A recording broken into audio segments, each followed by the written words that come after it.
Hi, my name is Todd Shefflin. I'm a sociologist.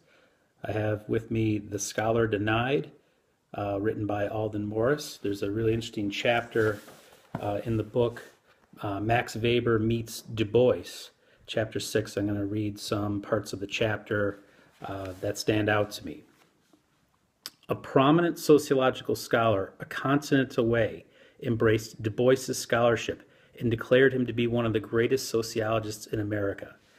Not only did the famous German sociologist Max Weber, who became world-renowned several decades later, include Du Bois in the sociological fraternity, he absorbed Du Bois's sociological insights, using them to significantly enrich his own sociological imagination. Weber and Du Bois were contemporaries, with Weber being only 4 years older than Du Bois. In fact, they were both essentially graduate students during the time they both attended the university. On one occasion, Weber served as a lecturer in a class in which Du Bois was enrolled, but that was because Weber's mentor fell ill and chose Weber as a temporary replacement. This arrangement has contributed to the assumption that Weber was Du Bois's professor and mentor. Yet this conclusion is erroneous.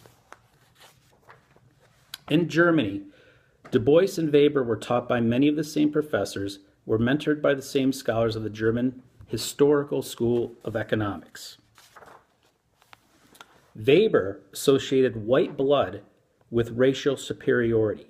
After exposure to a variety of African Americans during his 1904 visit to America, Weber described encountering, quote, half Negroes, quarter Negroes, and 100th part Negroes whom no non-American can distinguish from whites, and stated that he admired Negroes like Washington and Du Bois because of their mixed blood. In a letter to his mother, Weber expressed some of the worst social Darwinist racism when he described the black masses as the, quote, semi-apes one encounters on the plantations and in the Negro huts of the Cotton Belt, end quote. Thus, early in his career, Weber embraced the notion that biology was an important determinant of racial differences. Yet Weber's racial views underwent change in the second decade of the 20th century. Du Bois influenced Weber's transformation through the works of Du Bois that Weber read. By the time Weber visited America, Du Bois had published numerous studies on race and its role in modern society. Skipping ahead toward the end of the chapter. Du Bois and Weber's scholarship on race ethnicity was mutually affected by their intellectual exchanges. But because Du Bois published his ideas on class and caste earlier than Weber, it is likely that the main direction of influence was from Du Bois to Weber. Thus Weber, a continent away, embraced Du Bois's scholarship and viewed him as an original scholar of the highest order. For Weber, Du Bois had earned his place in the fraternity of esteemed sociologists, where his insights were sorely needed. Park and Chicago sociologists, as well as white sociologists generally, in contrast, extended no such recognition to Du Bois.